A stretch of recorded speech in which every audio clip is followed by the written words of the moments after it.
no matter how much I fall, I stand up. Sometimes when you believe that you're better than the environment presents itself, people will always try to remind you that you are from this place. You know it. Do you believe you found the life's work? Yes. Ben Casey, founder and CEO of Konar Apartments, also the co-founder of Fourstrides. He's not only creating solutions for the business world, he's also on a mission to save the next generation. I am prosperous. Whatever the mind can conceive, it can achieve. Believe that you can. Was there any part of your childhood that was traumatizing? Yes. What would be the 3 things you learned over because of your life so far that you think it's a bad idea to die with if you don't pass it on? One is to, what really makes you fulfilled? Should I answer that question? I even had some cousins I had, I had some issue with at some point, but I had to forgive them ahead of time. What was the basis for you forgiving them? Was it religious? If you're coming from a poor background, automatically the society is structured that they will serve. There are some people somewhere in the world that believes it's okay to just see someone and kill them. It's fun. They're counting, just like people count body count when they have sex. They're counting body count when they give it. The tattoo of their body. Have you gone far? Have you lost your track in life before? Have you done things you're not proud of? We have a closing tradition on this platform where the guest before leaves a question for the guest after, not knowing who is leaving the question for. And the question that has been left for you is... So first of all, I want to start with a sincere apology for having not been consistent on the platform. I think the last content we posted was probably 3 months ago, less than, I can't remember, maybe a month or 2 ago. And it's all on me. I take full responsibility for that. But right now we're back and I'm making a promise that our goal this year is to hit 200,000 subscribers. And you're going to help us do that. And how can you do that? If you're here to subscribe to the platform, please do that, all right? Because what that's going to enable us do is to have, the bigger the platform gets really, the bigger the guests we can have on the platform, right? Because it's a more compelling argument, right? So if you're here to subscribe to the channel, please do go ahead and share with your friends. You will help the algorithm if you click that like button. It gets exposed to more people. Without further ado, let's get into the session.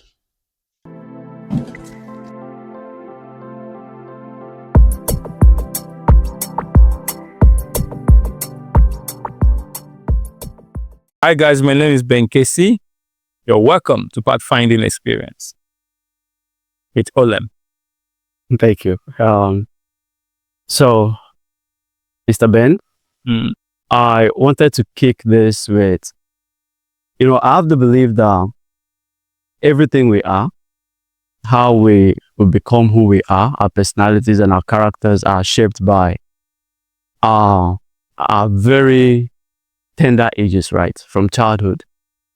So, what would I have to know about your childhood, your past, in order to understand the kind of man that you become? How the man you are right now was shaped?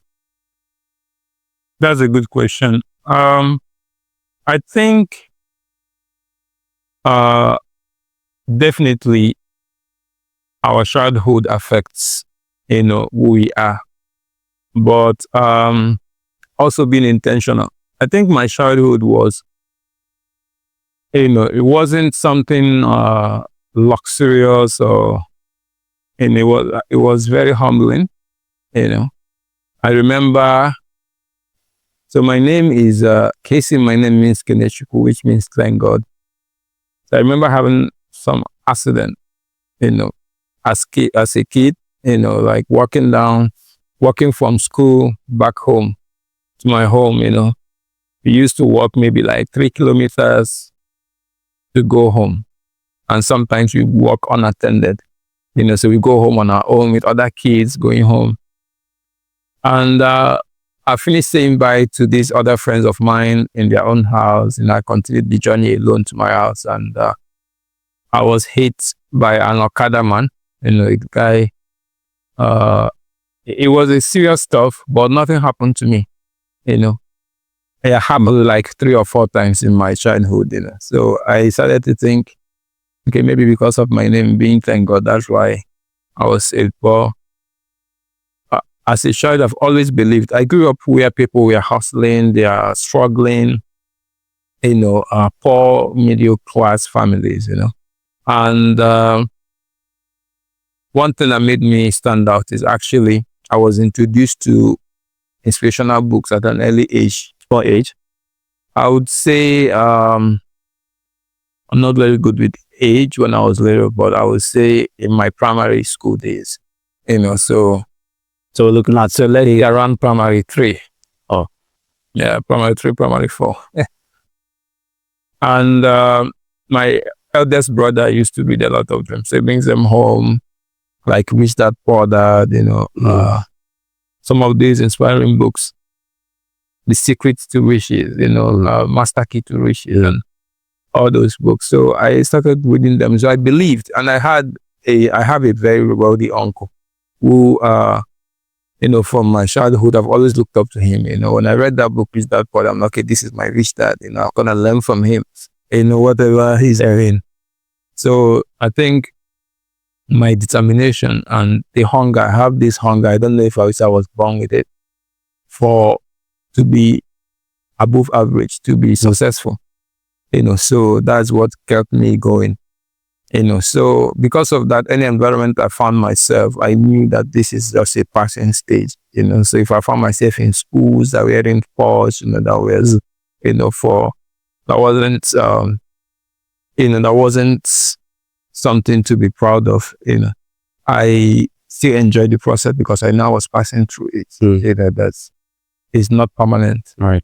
Yeah, I think childhood has that. Is when you're in an environment where what you're surrounded with is not what you like or is not what you visualize for yourself in the future. 2 things can happen to you. Is either you get submerged into the environment and then there's nothing you can really do about it. You are stuck in that environment in your mind. Your mindset is limited. Or it can drive a passion to go beyond that environment. But do you think there's a reason for that? There's a reason why people get submerged into the environment?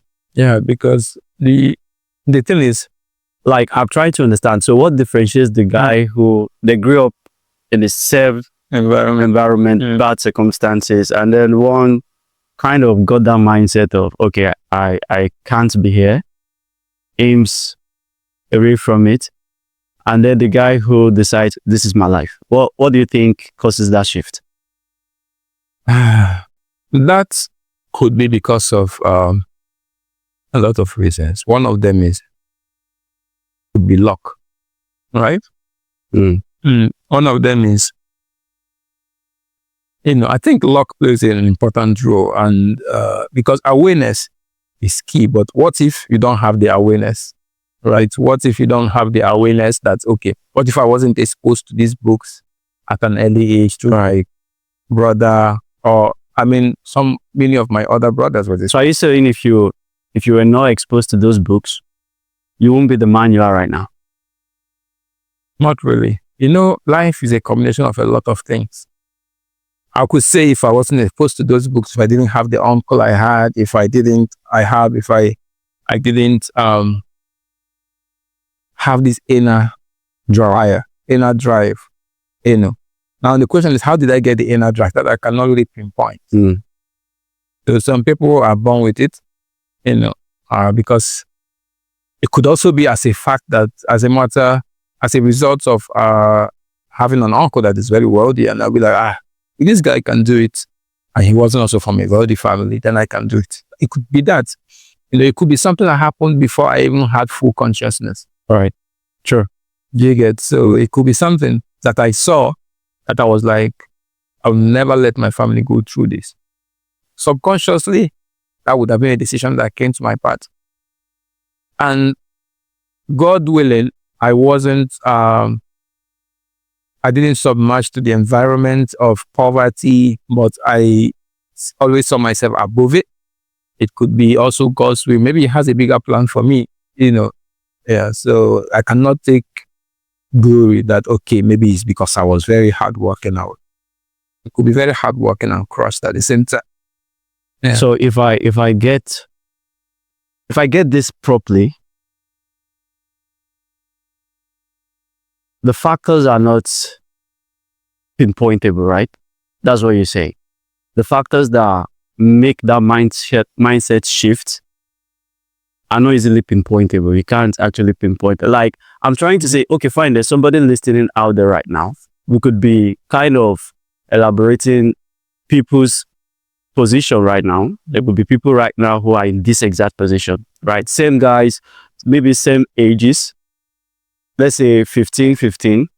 And then one is already thinking big, thinking out of where he is. And then the other has kind of subjected or submerged himself to that environment. So if we are to change that tune, that mindset, right? From the guy who has submerged, what would be the way to get that mindset shift for that guy? How do we, get that guy to shift his mindset from one of poverty, insufficiency, to become like the other guy who has decided that, okay, my life is more than this. My circumstances may not seem like it right now, but I know I can do better than this, and has decided to pursue that. Yeah. One thing that is for sure, like you said, is a decision is required. Right. So now what enables you to make a decision and stick to it falls down to your why, the reason why you made that decision. For me, it could have been that I saw my upbringing and I want better for my own family. And that is the decision that made me, that's the reason why I stuck to my decision. So no matter how much I fall, I stand up again. Yeah. So for anybody out there, the first step would be to believe that you can. And that belief, I got that belief from watching The Secret. It's part of the reason why I believe, but I don't think that's the first time I started believing, but it made me believe that whatever the mind can conceive, it can achieve. So with that foundation, I told myself that if I can visualize it, I can achieve it. It might take time, or it might not take any time. It depends on your level of belief. But if you don't believe in yourself, no matter what happens, because there are people out there that will try to, just like our Lord Jesus Christ. People said, is he not the son of the carpenter? We know you. You're the carpenter's son. In fact, you're even a carpenter yourself. How can you come and be telling us all these wise talks? But he believed in himself. He don't need you to, you have a mission is believe for him to believe in himself. Because if you're coming from a poor background, automatically the society is structured that they will judge you. But even if everybody judges you, you shouldn't condemn yourself. So you need to believe in yourself that the Ben you see today is not going to be the Ben you see tomorrow. So that's the way. Was there any part of your childhood that was traumatizing? Yes. Okay. Yeah, there's always traumatizing times. There's a lot of traumas, there's a lot of traumatic experiences. We don't have to say all of them, but I think sometimes when you believe that you're better than the environment presents itself, people will always try to remind you that you are from this place, we know you. Like I just said, so I've had the experiences where even age, where I was surrounded by people that were a bit older than me in the class, and I was younger than some of them, and they used to play jokes around that I'm the youngest person, do this, do that, And even when I was studying, abroad, I had the teacher made a side comment like this one, you're thinking that you're one of those that with a roll Lamborghini one day, I joke about reality, so you have those side talks, but for me, it gives me joy. The thing is, when you believe in yourself, you have an unwavering faith. What was that something like the teacher that made a comment, trying to mock you, should I say, for having big dreams? saying you want to be somebody that drives a Lamborghini and all. Did that affect your mindset in any way? Did that, No. So the thing that I would like many people listening to this to take out is there's a way you put yourself, you become immune to some certain things. And my own strategy for that is thinking process. So I think in 3 ways, right? First is the person talking to me, I'm hearing what they are saying. Second is I'm listening to why they are saying what they are saying. You understand? So I don't take words at face value. I take it as the reason behind why they're saying what they say. Because someone might be talking out of their own inferiority complex or their own disbelief in themselves, and they want to portray it on you. And that's why Les Brown, which is someone I follow a lot, says that someone's opinion of you does not have to become your reality. Because they can't see it for themselves. They can't obviously see it for you. You understand? So when some people actually say some certain things, in my mind, I'm like, just like Christ said, forgive them for they do not know what they are doing. If they know better, they will act better. So because of that, I don't hold grudge. There's some people that want to become successful, so they will show other people pepper. I don't hold grudge, and that makes me live light. I'm not trying to become successful because to show people that don't believe that, okay, I can do it. I want to become successful so I can make impact, I can help a lot of people, I can live a fulfilled life, a purpose-driven life. Yeah, not because of all those things. So when people say this kind of thing to some other people, it could actually shrink their courage. It could make them doubt themselves. One of the ways the devil try to kill people's dream is to create doubt. So if you leave crack in your belief system, it will penetrate. Yeah. So you're somebody that have, at this point, founded and confounded a couple of companies. Some failed, did not succeed. Some have succeeded, right? Mm. Do you believe you found your life's work? Do you believe you found what you're supposed to be doing in life? Well, life is a journey to me, right? It's a journey, and none of us knows how long we have. You get Christ died at 33, and he did what he came here to do. Some stayed till 80, they haven't found what they came here to do. So I don't see it as a destination. Let me find. What if I found what I came here to do and do it, and then they call me? You get? They'll come up, if I achieve what we want to achieve. Right? I'm not. So that's the fear. No, it's not even a fear for me. I'm not focused on saying I've arrived. Yes, I'm not focused on it. I'm focused on constantly growing, right? Constantly finding, developing value. So I've did different businesses. Some I realized after I've put in enough time and investment that this business is not for me, right? And I leave it. And some other businesses I'm doing now, they are more seeming like for me. But if tomorrow now God tells me to leave it, right, and do this other one completely, I will leave it because I'm just passing through, right? So, but at each level of the business I've done, I don't look at anyone. I used to run a software development company. I still do somehow, and I had a lot of staffs. At some point, I was tempted to think, like, maybe I wasted my time having like 8 to 10 staffs, paying them salary, and all they think about is the next salary, whether I have project or not, they want to be paid, whether I'm even wasting my time. I thought about it many times at then, because I think there are different intervals where you worry will come in. Nobody is immune to worry and stress. There are times when you be like, it's like I'm making a lot of mistakes by doing this. It comes to everybody. Even the billionaires have that feeling. And other people out there will think, we're making billions from this. Maybe they're making a billion headache also from it. So, but what I have learned after you pass each stage, because no matter how long the night stays, the day, you have sunlight eventually. So the thing is, I've told myself that each has a lesson for that particular time of my life. The experience I've gotten from managing that number of staffs, is something that will not just vanish. I run a delivery company, right?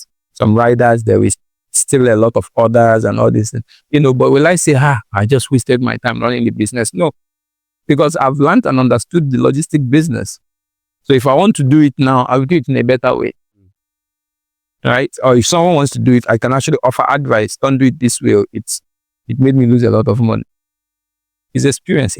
It's adding to my experience. Just holding on that thought.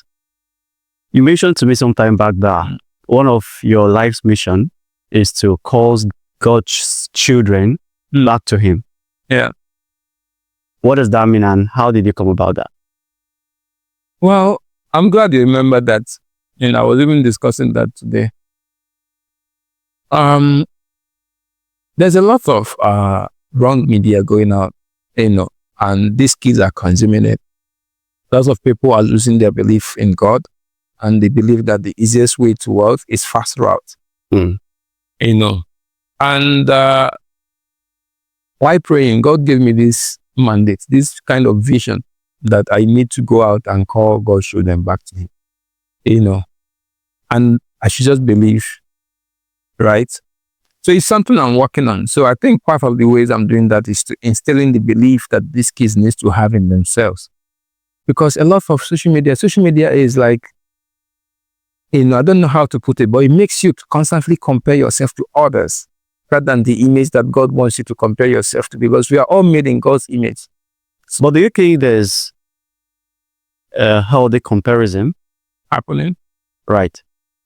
social media. Yeah. Do you think, people get inspired in as much as it's doing a whole lot of destructive? I'm not a fan of social media anyways, but in as much as it's doing a whole lot of this, do you think there's a level of comparison that is actually healthy?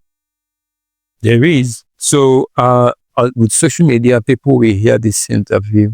With social media, as I will also hear preachers speak. I'm not saying social media is bad. I'm a tech person too, so social media is awesome. But the use of social media, if you don't have values, you could be lost. Even those that have values still get lost. It's on swiping, But the main point is, Miles Monroe said that if you know where you're going, you know the books that will get you there.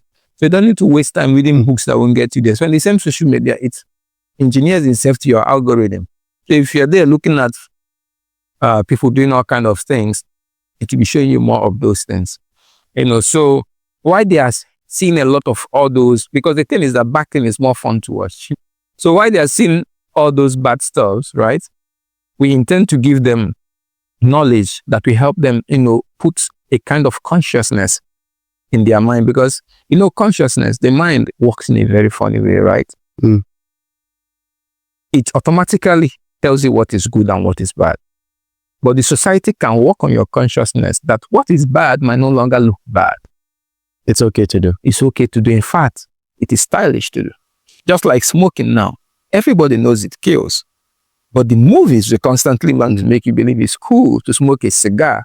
And these guys are own nightclubs, right? They want to make you believe it's a cool thing to smoke a cigar. Some of them don't even smoke. But because they are promoting that brand and the brand is paying them XYZ thousands of dollars, they will come to club and hold it. They will not even smoke. They just want in their mouth. When you go to their home, they tell their kids don't smoke. It kills you. They don't even smoke themselves. There's a lot of deception and happening and now a genuine young kid is now looking up to that guy. He believes when I make money, I want to smoke. That shows you well to club. Well, that creates more emptiness. It creates more emptiness. It creates more, in the Bible, they said that it's only a sad person that will, drunkards are sad. They are people that don't have hope anymore. They go and drink their sorrows away. That is the reality of it. But it will make you think that these are the cool people. They go and get drunk. That's la vida loca. That's the life. But it's not. So God actually put that in me to inspire kids. So how I do that by doing something I call math sessions. How that name came to me also is through prayer. So through motivation, affirmation, and visualization. Because that is what I believe that actually made me, like you asked, believe strongly in myself, because if you can, the motivation is not enough, but if you can visualize the thing that you really want to be and put God in the center of it, and also affirm and believe, nothing is impossible for you. Yeah.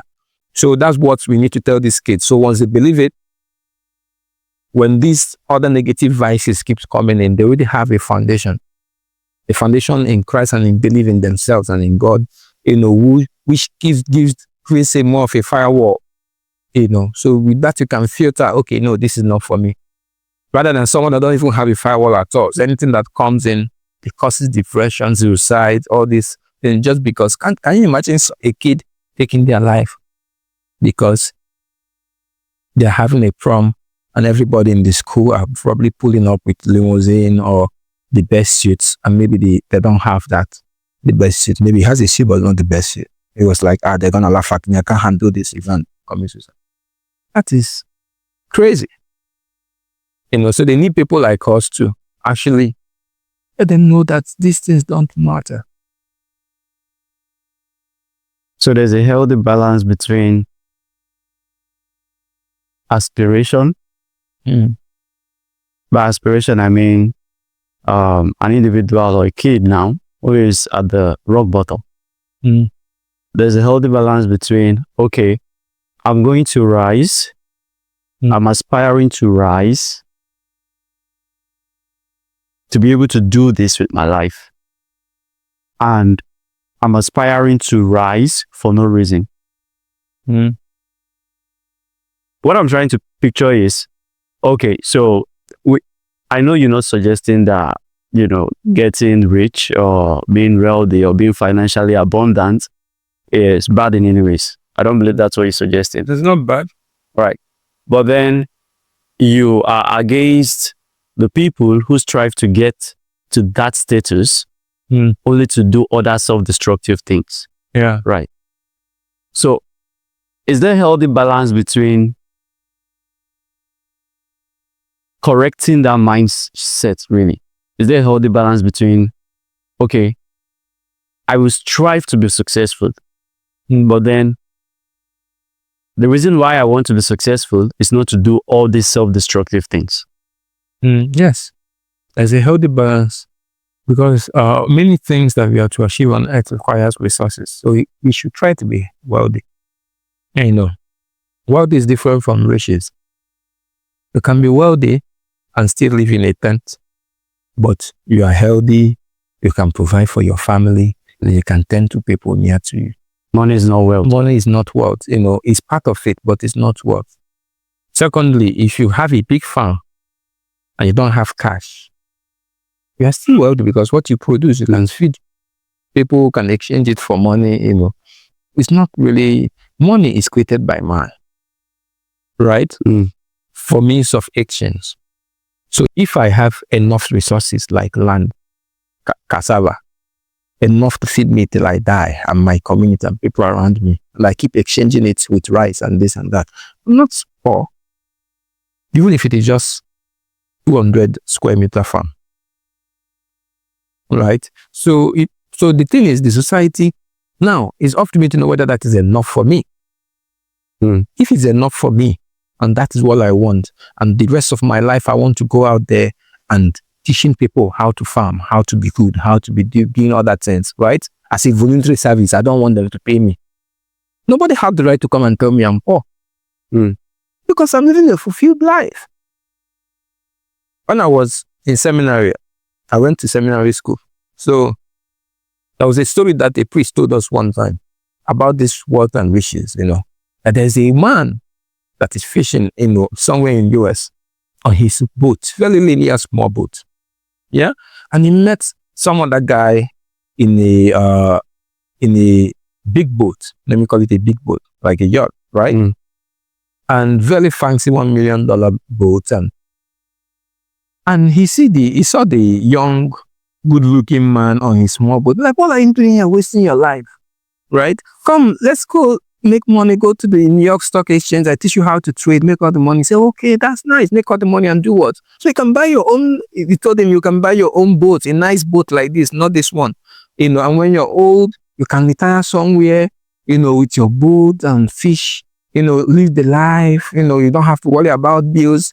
The man told him, but right now I'm not worrying about bills and I'm already fishing and enjoying myself and roasting and making impact here and there in my community. So why do I have to go and stress, do all these things just to come back and do what I'm doing now? I think I'm already successful compared to that person. Do you understand the gist? But there's an illusion about what is success and what is not success.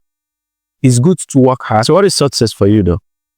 I think success is basically living a fulfilled life and carrying out your mandate on earth. Everybody has a reason why they are made.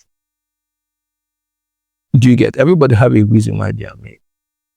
If you achieve that and living a fulfilled life, that's it. And a fulfilled life doesn't, think about it. What really makes you fulfilled? What do? You know that if I don't know anything, this one thing I know it. Should I answer that question? Yeah.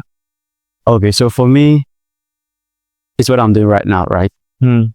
I had a section yesterday and I was sharing how that recently I had to let go of one of the things that was taking my time.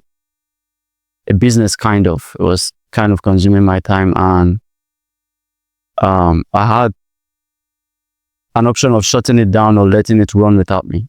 And I decided to remove myself from it. That was a sacrifice, right? Because I realized that whatever you give your time to is what you're giving your life to. So fulfillment for me is doing exactly what I'm doing right now. I captured I was inspired to capture my entire purpose and mission on the earth as helping humanity find and live purposeful lives. So my entire journey on the earth, I have the belief that finding your path in life should be your primary goal in life. So whatever you do, because there is no fulfillment of purpose in the sense, right? Purpose is not a destination, it's a journey as far as I'm concerned. So long as you walk in the path of purpose, you're living a fulfilled life.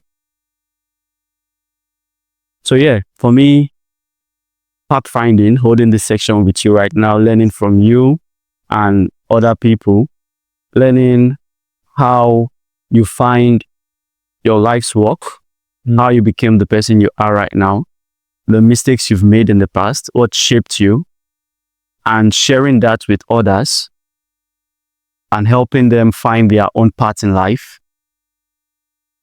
That's fulfillment for me. That's excellent, because if when you're doing something that is what you're supposed to be doing, you have this inner peace, you have inner joy. So sometimes even if money is not coming out from it, you are fulfilled. If you're doing this kind of thing, something that you are called to do, eventually money will come. You can't lack. That's the promise that God attaches to it. Because he says, seek first God and seek the kingdom of God first and his righteousness, and all these other things will be added. So you cannot be doing what God has sent you to do and you lack. It's not even possible.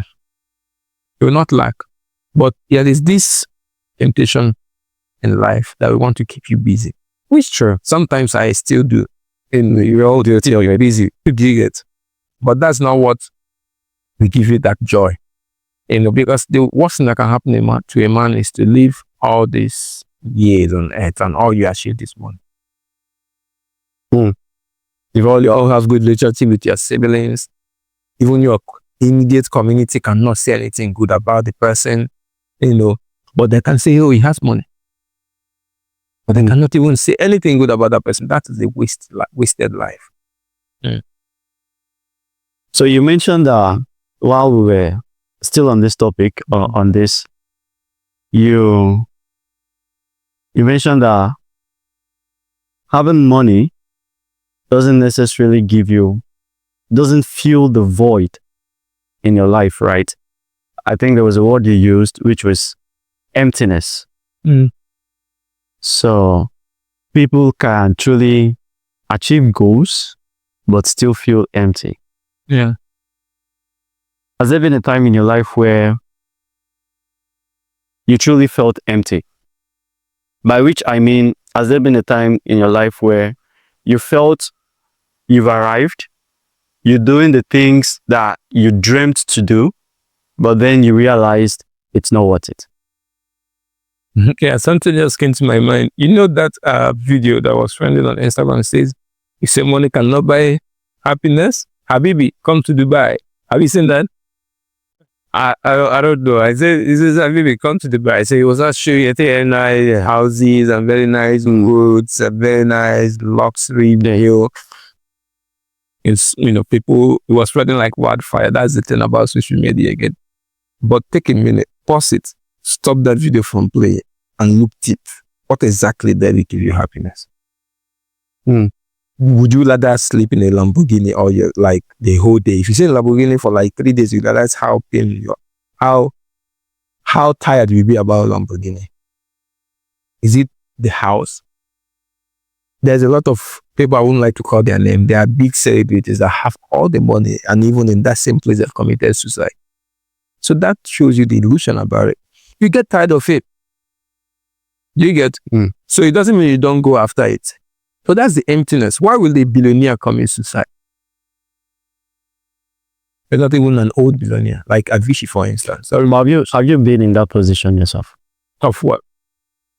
Where you strive to achieve something and eventually when you did, you felt, would I say empty, or that it wasn't really worth it? I think I'm lucky that I haven't, to be honest. But I haven't because, like I said, now from childhood I was already directed, but I went the wrong ways and all of that. But I've never really gotten, I just feel like everything is a lesson for me for a next journey. I never really felt, and that is why we need to speak to these young people so they don't end up going through that feeling, because that's when the devil can kick in. The devil will come and tell you, you see, you thought you can do this, you thought God was with you, you see this, so that's the thing. You don't have to feel terrible, even if no matter how bad you have gone. Even the prodigal son in the Bible, like he went all the way out of the covering of the parents, but when he came back, the dad opened his hand and gave him a big feast. So no matter how far you've gone, what is important is that you realize that you've gone far. That is the first step. That's already enough for you. Have you gone far? Have you lost your track in life before? Have you done things you're not proud of? I mean, everybody on earth would have done one or two things they're not proud of. That is what makes us human. What was it for you? It depends. It depends. For me, I wouldn't say I have any specific thing I will disclose now, but it could be a lot of things. It could be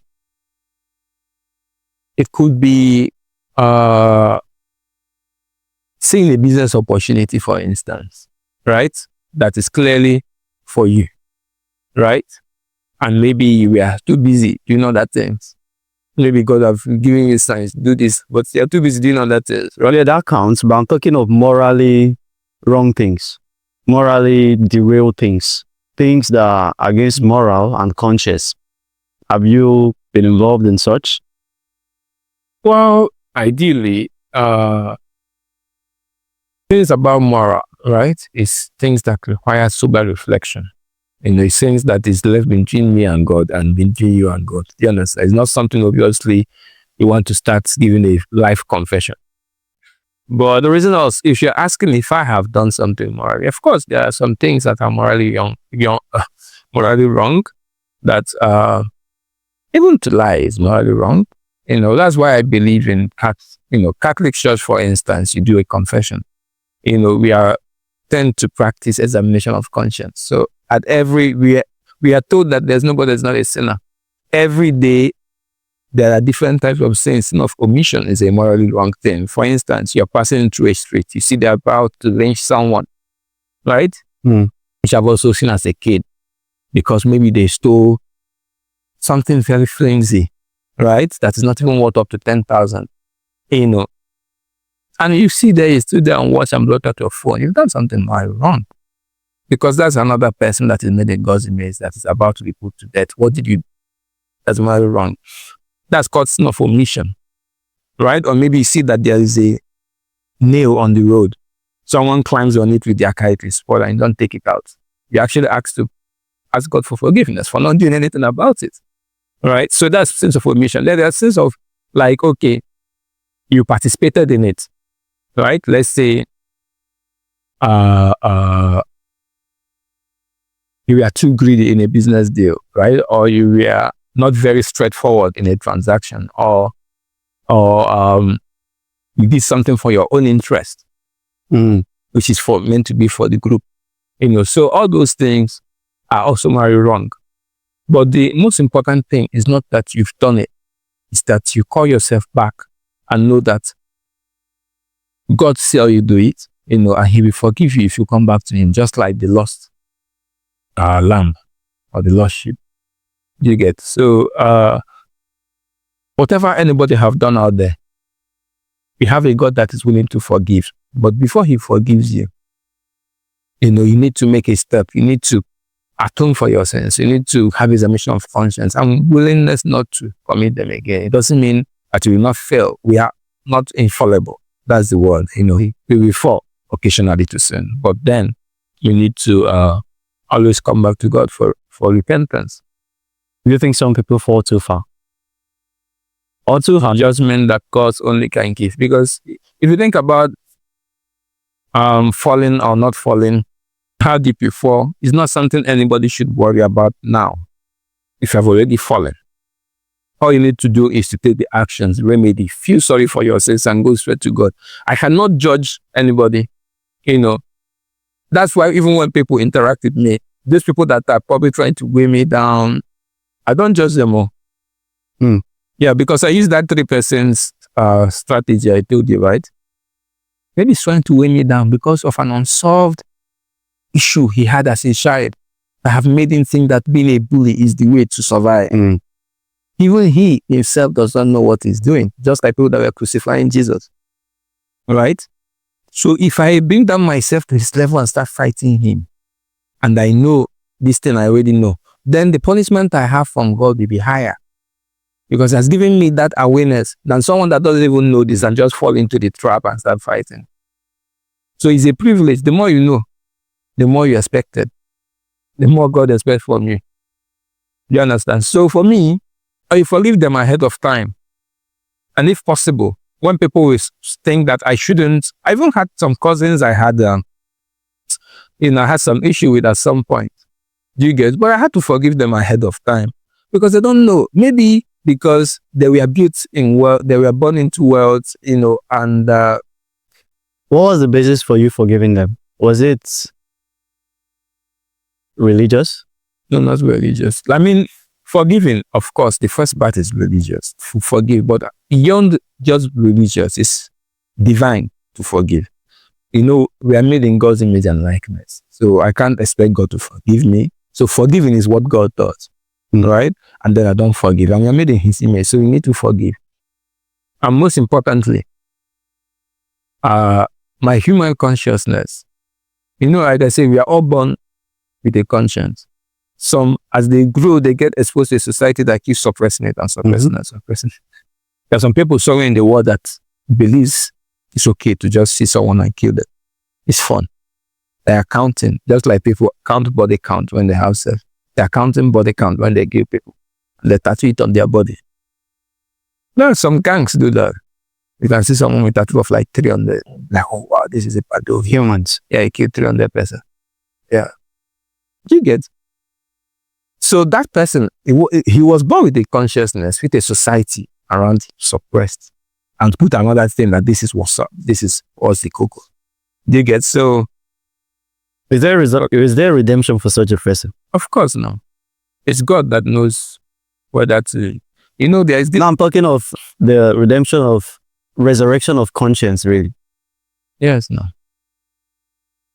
You're a Christian. Think about St. Paul. Can you visualize how many Christians he killed? He was inside of a battalion that were going out to kill Christians. God arrested him on the way going to Damascus, going to kill other more. So imagine he has passed through a city, so he went to another city. So imagine how many people he killed in that city. 300 would be chicken change. It would have been way more. But God still used him. That's why it's very dangerous to judge. I don't judge people. Because the person you judge today, tomorrow God might use him to deliver you. And that's why envy is dangerous. I've lost some aunts to envy and hatred, because you don't even know when it kicks in. And when it kicks in, it's like cancer.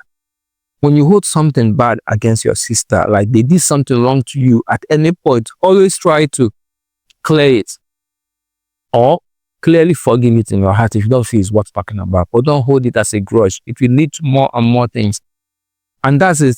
The society is also telling kids an eye for an eye. This thing doesn't work. At what time does it stop if you're taking eye for an eye? So Everyone goes blind. everyone goes blind. So it's good to forgive, right? And believe in yourself. If you believe in yourself, you trust God's position in your life, there's nothing you cannot achieve. Talking about trusting God, do you firmly believe that there's an ultimate purpose for an individual's life? Honest answers only. Ultimate purpose, like we said already, yes, everybody has a purpose, but the ultimate purpose is to serve God, right? Now, how do you serve God? Jesus Christ, I'm a Christian, so I speak the one I know, right? Jesus Christ is, he gave us two major commands. Love God and love your neighbor. So if you say you love God, you have to love your neighbor who he made in his image and likeness. Now, loving your neighbor goes deep. You understand? You can't say you love your neighbor and put straps for him or take his wife or, do all kinds of vices that the society, or take the money that's meant to feed them to go and buy a private jet, like some politicians do, A lot of things goes down. So, our ultimate purpose actually here on earth is to adore God, love our neighbor, and use any gift God has given us for the betterment of our neighbors, which is the humanity. That's my own philosophy. Yeah, so when I see myself drifting away from it, I know that, okay, I need to be called back to order because I'm human. Sometimes I might drift away. In the process of doing this, God will always provide for you.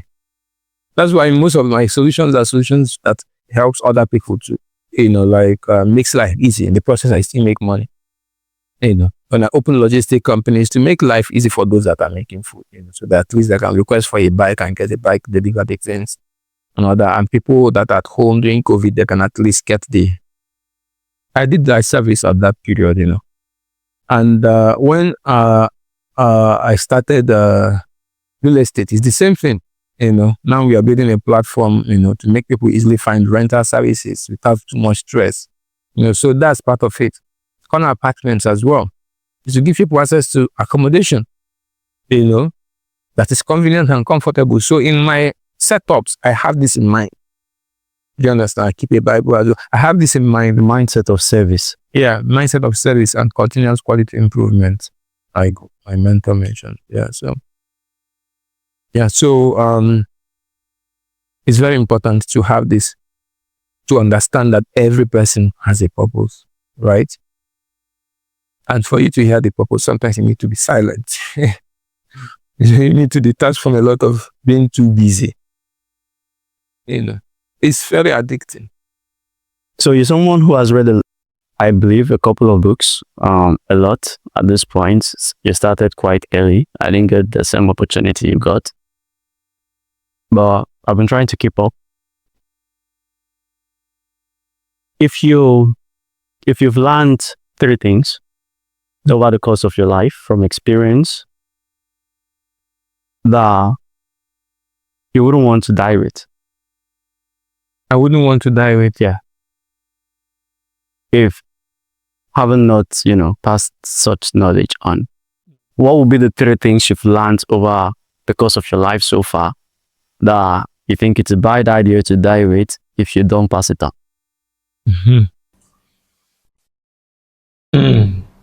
Good question. One is to encourage people to think in 3 persons, like I said. That makes life easier and makes it less stressful. That makes life easier and makes it less stressful. So the first one is to, the three persons analogy, don't take everything people say at face value. Think about the reason why they are saying that. Put yourself in their shoes. Then you realize that, oh, okay, that makes sense. I can't really blame you for it because I can see, if you are there, I can see where you're coming from, right? And that will make me be like, oh, I can see where you're coming from. We don't just have anything in common. I will give you where you are. Because even if I try to change you, you will not change. It could be toxic for me. Doesn't mean I will bring you in, but I'll leave you there. Or I can see that, oh, okay, this is just a simple negligence. If I correct him or her, he will get the picture. Because the most difficult thing to do is to try to store water on a rock. If you pour it, it keeps pouring out. So if someone doesn't have the capability to understand you, just let them go. And you will only know this if you're able to examine and see like, okay, this is where this person is coming from, right? So the second one would be to forgive quickly, right? If you don't forgive quickly, it builds up to grudge. If you forgive, it's just like someone harmed you and you assess it and forgive the person immediately. It's easier than every time you see that person, the harm keeps happening and playing again in your mind. So it's as if the person hurts you and it keeps hurting you every time. See, every time you're in the same environment with that person, you can't just rest. So the person is still willing. So you don't need to wait for the person to ask for forgiveness. Because what if they don't ask for forgiveness? They want you to be feeling that pain every time you see them. You have to forgive them, for they do not know what they are doing. You understand? If they know better, they will do better. They'll do better, right? Yeah. So, I think the third one would be, the third one should be, to let a lot of these young guys know that success and words, is easier attained when you're doing what gives you fulfillment, when you are living a purpose-driven life, right? And not when you're chasing money. If you're given two options, what makes you money and gives you fulfillment and moves towards the path that you're going, even though the money is lesser, right, than any other one that you give you money but takes you further away from where you're going. I advise you to always choose the one that gives you, even if it's lesser money, but takes you closer to where you're going. Yeah, it's funny you said that. I remember someone saying something recently that if God intends to give you 5 million naira tomorrow, the devil will come to you with 500,000 naira today, and he will give you a 5 naira note, so it will appear much. And I think that's what most people are distracted by, right? Instant pleasure. Instant gratification. Everybody can fall a victim of that, to be honest. That's why you need to be grounded. You need to be grounded. And also, if I am to put a fourth one, is to see every mistake as a lesson. And see every mistake, no matter how big it is, it will make life easy for you. Because one of the things, just like self-belief, another one that is very dangerous, an opposite one that is very dangerous is self-harm. There are some people that can't forgive themselves because of mistakes they have made. And they just hate themselves. Sometimes they look at themselves in the mirror, they can even vex and break the mirror. Because they believe that they can stab themselves. There's some people who actually cut themselves because they can't believe, why am I in this body? Why? Of all the people, body could put me, God put me in this body. They are just angry at themselves and at God. And it's because of accumulated mistakes they've not forgiven themselves about. That's why before you go for confession in Catholic Church, you have to forgive yourself first for those errors. Because you have to examine your conscience and forgive yourself, because you can't wait one God to forgive you when you've not forgiven yourself. You You have to forgive people before they tell you they are sorry, and you have to forgive yourself when you're harmed, because each mistake, there's a time I was supposed to pay for an exam. My uncle gave me the money. Then it's one of these, I was doing network engineering courses. It was around 2008 or 9. And no man, I think in the taxi I entered, I lost the money. I came there to write there, so I couldn't see the money again. I think it was 50K. It was a lot of money there. You know. It pained me. I didn't tell him. But So you didn't tell him? I think it was, somehow I was able to use my savings or something to pay for it later on. But then I told myself then that this was a lesson, so that tomorrow I will not lose 50 million. I've not even seen 1 million then. And I was thinking like, okay, maybe this is the lesson that I won't meet 50 million. Do you get? So the house, I asked myself, what could I have done better? Maybe when I collected this money, I would have kept it like this. I would have gone straight and deposited it to my account. I was thinking things I could have done. So what happens is that by thinking like this, I will remove chances for those self-harm thoughts to come in. You are so dumb. You couldn't have done this smartly. As small money someone have given you, how will you try? The devil knows how to put those thoughts in your head when it's empty and vacant. So you need to tell yourself, this is an opportunity to learn from. Okay, so what that means, if this was 1 million, I would have just pressed it like this. So okay, next time what I could have done is, instead of holding it and go to 3 different places, I would have just gone straight to this, make the payment before I've gone to these other places. At the end, how do I feel? I feel like I've learned something you better, but I paid a big price for it, but it's worth it, because it will save me more rather than I share it down cast. I go home, everybody talk to me, I unleash my own anger on them. That person will go and unleash on another person, because a lot of people are going about unleashing anger. So I went to a bank one day. The cashier was very rude. I know it wasn't my fault because I was polite. I asked her what's going on. Just wait there, please. Let me. What is going on? So what do you mean what's going on? You are rude, and I'm sure I'm not the reason. What happened? Then she now realized that she was rude. She didn't even know she was rude. Sorry, I just bottled already, but structure. Then start the day and then put notes to yours from my house and all this. I'm like, okay, but this can actually make you lose your job. Imagine I was just videoing you and then send it to your boss. You can actually lose your job. Don't allow that to affect. So no matter what happens, try to address it before you come to work, because a customer service is supposed to be smiling. You're supposed to make sure that customers feel at home. So, it's as if, wow, he just woke up. She didn't know she was like that. So, you have to be mindful. You have to be mindful. Yeah.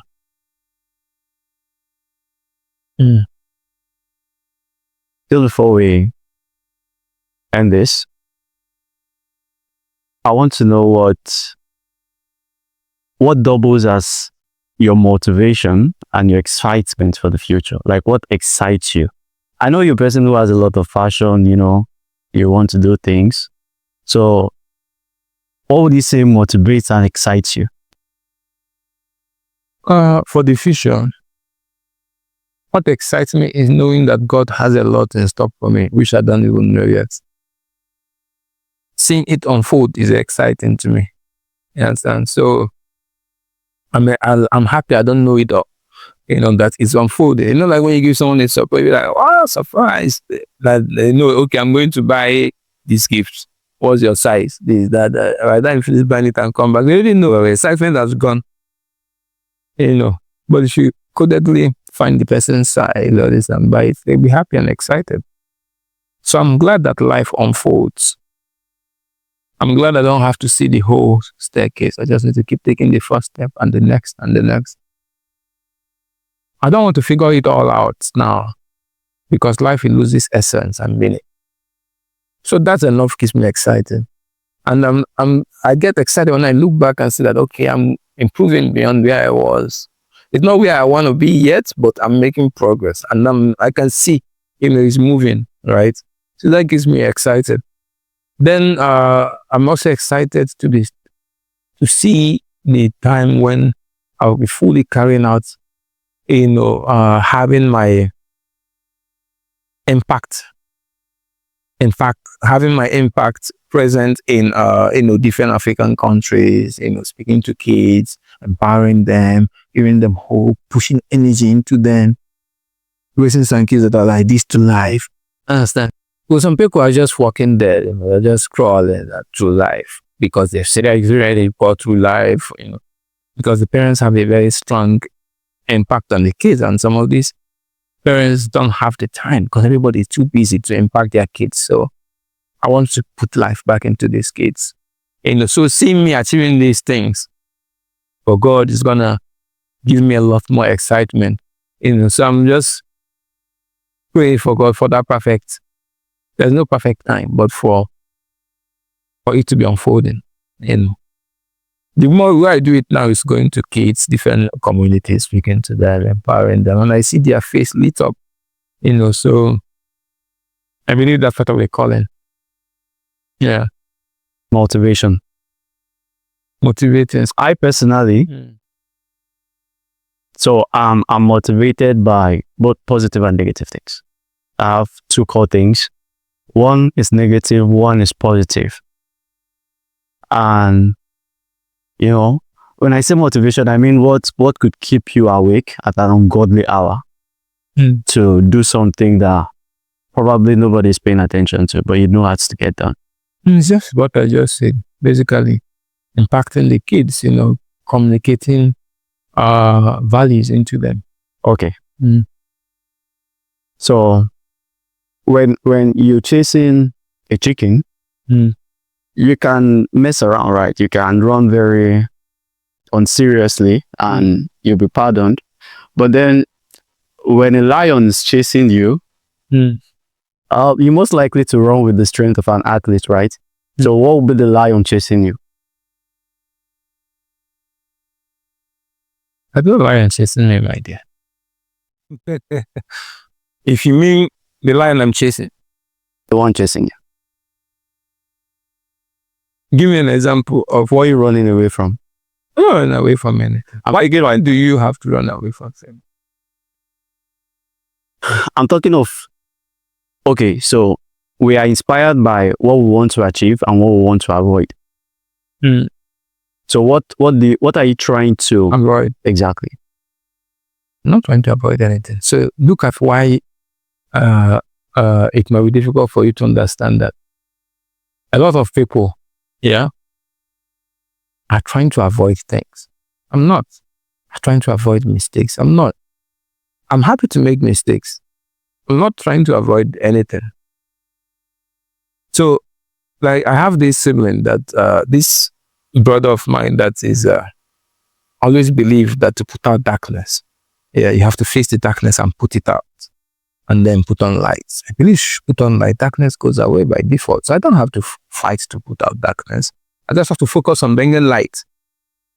Do you understand? Because once there's light, darkness goes. So once I'm doing what God wants me to do, whatever I'm not supposed to be doing goes. I guess that makes sense. Maybe I'm not promising, but maybe I'll change my perspective on it, but it's true. Just slightly, there's something I'm running away from. And what are you running away? Regret. Regret? Yes. I don't want to, and this is a question I'm going to actually to live through life and regret. And regret, exactly. Les Brown said that there's nothing as painful as when you're on your deathbed and around your bed are dreams that you would have achieved. It would have done the dreams are holding you, saying, only you could have given us life. Only you could have made this work. But now you're gonna die with you. The pain of regret is very painful. Sure. Yeah. I don't know, 90% of people have that fear of regret, but I don't have the fear of regret. And it could be, I'm not proud about it. It could be because it could be a gift. That's why it could be a gift, For someone that has a fear of regret, it could be a driving force. Kudos to that person. Yeah, kudos to you. You get. For me, I don't have the fear of regret. It comes. We used to come before, but I think my mindset now changed it because just want to do as much as I can and go, because I know I'm just passing by. Even if I don't achieve the things I'm meant to achieve, and if I die after 50 years, everybody forgets about me. So why am I regretting? So I'm not worried about that. I'm worried about doing what I feel like I should do with the much I can, with the much strength I have, putting it on my best and doing it. It works great. If it doesn't work, if another one we're gonna do, keep doing. I'm an entrepreneur, right? We take risk. So you just keep doing it. I might start one, totally it fail. It's okay. I start another one. I'm not scared. Or even if I lose everything I have, maybe I'll just carry my handbag, go to another country, start again. That's my mindset. You get? So I'm not gonna. That's the truth. I find it might be an easy way out, but that's the truth. It's not easy. It's an easy way out. To be honest, it's not easy. Trust me. It's for you to be able to think like this. Yeah, requires deep mindfulness. It requires deep belief in a greater being controlling your life than you. Do you understand? Is difficult. It's not easy. It sounds easy because the things of life is actually easy, but you must complicate it. Why would you want to live life regretting of what you might miss? It will make you not to live. The present is called present. Presence, right? Today is a present, right? And most times we worry about tomorrow or yesterday, that we forget to live today. Do you understand? So today is what is important. Doing the most you can with what you have. And don't worry that tomorrow that what you did today might not be what you are called to do. Don't worry about that. Just, if Abraham was called at what age? Quite old. Quite old. If it is the person that have KFC was trying and failing until he was 70 something before the KFC became successful. Now, years after he has got KFC still there. There's nothing to worry about, regret. But you will have regret eventually if you don't work on your life today. I'm trying to help a lot of kids not to have regret when they get old by having a right belief system. Because there are a lot of people facing regret. I'm not denying the fact. There are a lot of people that are in their 60s, 70s, and like, wow, this has 60 years just passed. This has 70 years just passed. Maybe I was just watching TV, I was just doing this, I was just depending on one government job that is paying me 100K salary, and doing a small mago under the table and making money. I couldn't even do anything reasonable with my life. And now they are 70 years or, crying and weeping. They couldn't even spend time with their family. These are the things that we read to regret. Now, how do I prevent this? It's what I'm focusing on, right? Not because I want to avoid regret, but because I want to live a fulfilled life. So when you live a fulfilled life, regret is gone. When you live a fulfilled life, you put your family first too, right? You won't do anything that will make you not be present in the growing of your kid. And if you are there and your kid is growing, when you're getting old, they will be there to support you. So you will not have to regret eventually. So when you regret, it's automatically removed by living a purpose-driven life, by finding yourself, by living a life of value. So what if you're in this example you just gave? What if your kids become a distraction to you living your purpose? What should be your stance then? The thing is, there's a lot of perceptions, there's a lot of things that are going on in the world that are wrong. Some of them, unfortunately, even come from man of God and men of God and different kind of men. Do you understand? If God gave you your children, they will not be a distraction. It's your job to grow them and lead them. You cannot leave them and say, let me go and do what God wants me to do. Because it will become a nuisance in the society. Experience has taught us that happens. That's kind of experience only excuses, to be honest. Because wait, are you suggesting that there is no, there are some people that are not meant to have kids. That's okay. But you cannot tell me kid, and then your kid is a distraction to your call. So you have to now leave your kid and focus on your call. Because that's a human thing. Imagine if God left you, right? And focus on other things. And we are created in God's image. Has God ever left someone and they say, okay, no, you're not important. Let me focus on the important thing. No. Even Christ on earth. There was a time he needed to go to wilderness to pray for 40 days and 40 nights. He didn't abandon the disciples. You guys go and he told them, I'm going to pray. You guys go and pray. They know he was going to the wilderness to pray, and nobody held him against that. Do you understand? It's leadership. So if you have a kid, bro, let have a better leader. What I'm saying is, experience has taught us that parents can give their best and it still goes wrong with kids. Experience have also taught us of many people, right? Many people have given their best and still have wonderful families. Society will always highlight those that didn't go well. Maybe those ones didn't have better leadership skills. Maybe those ones didn't do their priorities. Okay, let's There's a time to have kids. Like if I now get married now and then my wife, you can give like 10 kids or 7 kids, automatically I'm not planning my life properly because they require time. Everything is planning. Do you get? It is mindfulness. If you're mindful of your journey, you plan your life. You might not even have to have kids immediately you get married. When you have the kids, you also factor in what amount of time do they need. Do you understand? It's not easy, but with God, it becomes a bit easier, to be honest. So what comes first if you were to choose? Family, purpose. That question is assuming that family is not part of my purpose. It is part of my purpose. Let's assume it. No, let's assume you have an ultimate purpose and the family is just a luxury. Let's say, I mean, for an instance, Apostle Paul, Yeah, so that's what I say. Some people, right, they have different callings, right? They are priests, reverend fathers. They don't get married, right? That wasn't Paul's case anyways. He chose not to. Yeah, that is their path. There are people that choose to go to monastery and become monks by themselves.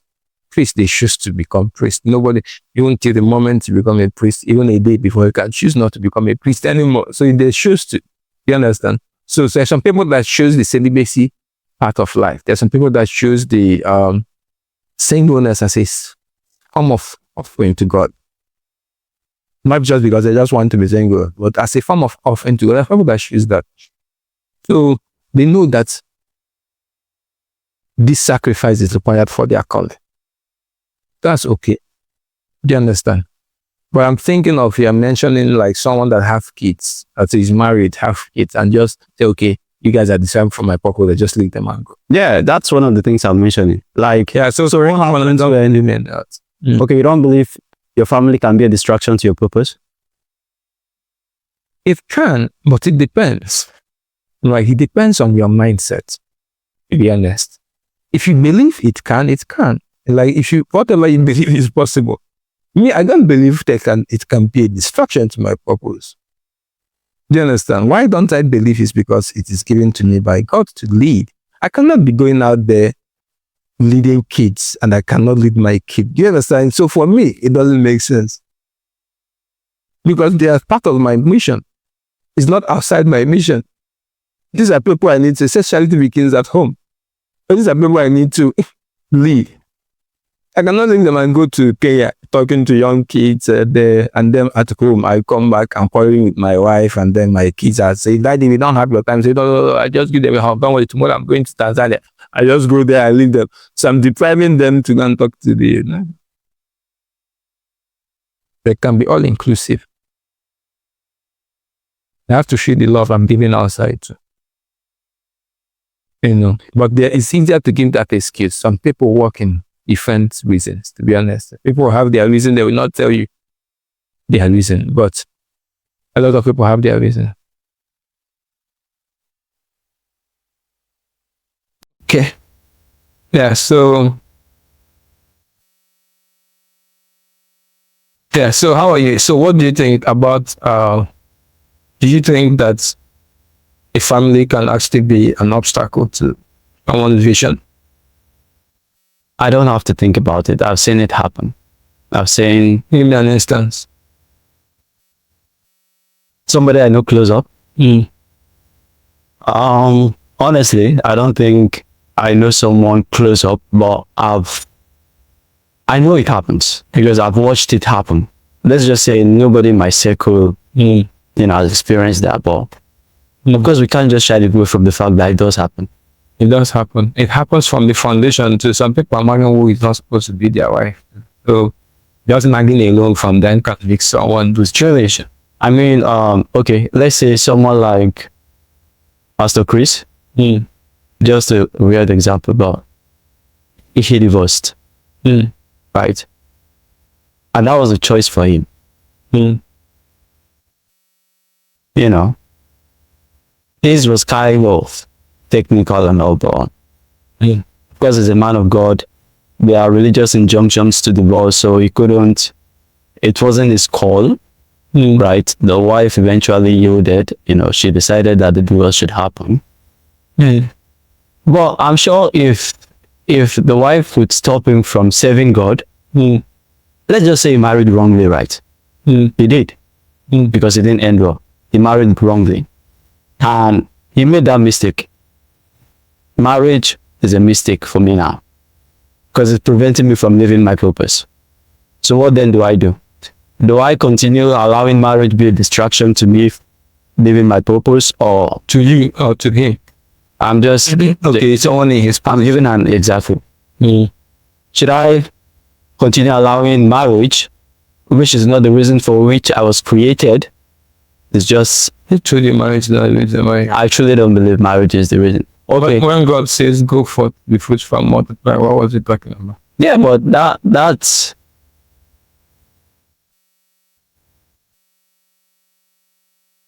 that can be a purpose, right? Yes, how I see purpose. I see purpose in the view that a key is meant to open a door. Your phone has functions. You can't use your phone as a key to turn the door to open, right? So the purpose for your phone is different from the purpose for your key, right? So if we say marriage is a purpose to any, It's not like, I mean, it's part of the reason why but some people, right, could be tools for creating more righteousness and creating more awareness of God's mission on earth. And for that, they might decide to sacrifice that other part so they can focus mission. That is okay. I don't have anything about that. Some people might say that is what they want. But St. Paul said that he doesn't give those people right to come sweeping people around. Do you get? Because that is fornication. That is it.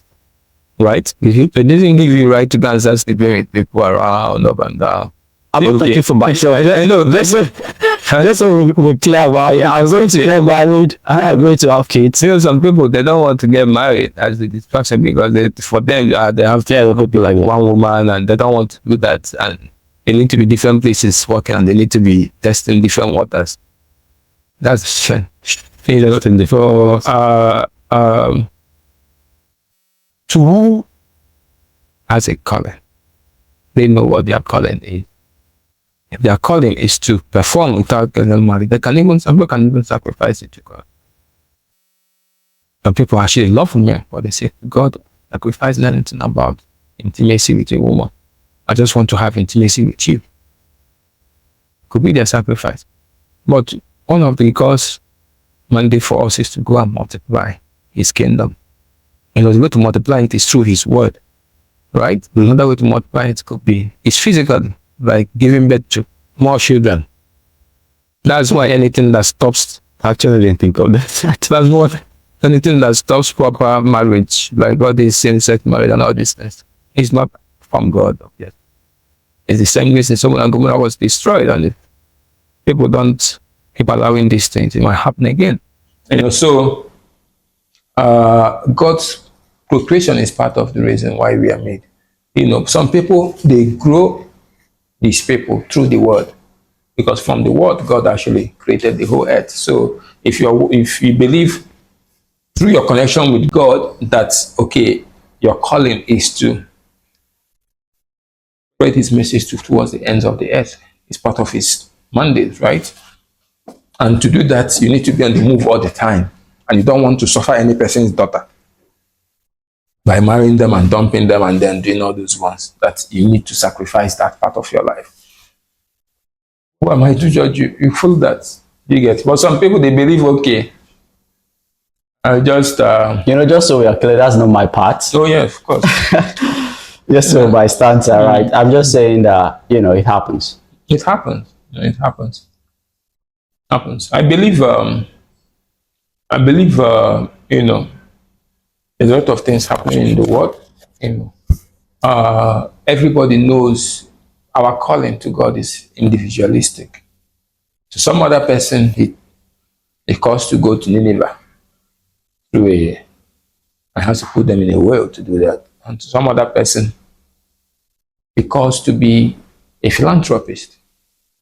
Give him so much wealth to go and build churches for him. Some other person, he calls to be a preacher. Some other person, he calls to be a merchant. And anything they trade succeeds abundantly. Some other person, he calls to be a fisherman. Right? To go and fish. But fishing souls and fishing proper fish. Right? So it depends. So if I am now coming to impose in you as a young child that your calling is to be a doctor, let's deep in your heart, even from the age of 5 or 6 or 7, you have the gift to actually impact people, to actually talk to people and they hear you, right? Or to do other things that God has instilled inside you. I'll be deceiving you if I'm telling you go and be a doctor if doctor. Do you understand? So people need to, these kids watching all these things on social media need to be guided properly. Before these guys will come and tell them same-sex marriage is okay, we meet them. Where do you think that guidance should come from, though? If it comes from both the parents, the society, people like us. Let's say the society has gotten it wrong. Okay. Yeah, that's why I'm here too, and I'm sure God didn't come with me. There are a lot of people that God have put in their mind to go forth and speak to these kids. Like I heard it. So that's why I'm in it as one of my core mandates, actually. Every other thing should be aiming towards that. Do you have a question for me? So, no, I think it's more of encouragement, so keep it up. Keep it up. I believe a lot of people need to share stories that are enlightening, because kids and even young people like stories. And through stories, they can connect with God and with their inner purpose, So I think this is something that is good. You keep doing it. Just make it fun in a way that a lot of people can, easily buy into, right? So a human short span, have attention span is also quite short. So you can cut them small pieces and all that. It can impact. And to the viewers out there. Yeah, I was going to come to that. Yeah. If you had one ultimate message, the ultimate thing to say to your ideal audience, what would it be? So my ideal audience, I believe, is young people out there, is you probably listening to this. And my message to you would be to, no matter what you're going through in life, believe in God and believe in yourself. The first step to success is actually to believe in yourself and believe in God, right? Believe that with God on your side, nothing is impossible. And find out what you're good at and become better at it and gradually best at it. And use that as a means to serve God. That will make life much easier. That will make life more meaningful. And don't live for yourself alone. Find out how you can make an impact in your community. Okay? Filter what you hear, filter what you see, because these are gateways to your soul. So that's Ben Casey telling you to believe in yourself and don't ever give up. Let's go. So, we have a closing tradition Okay. on this platform where the guest before leaves the question for the guest after, not knowing who is leaving the question for. And the question that has been left for you is,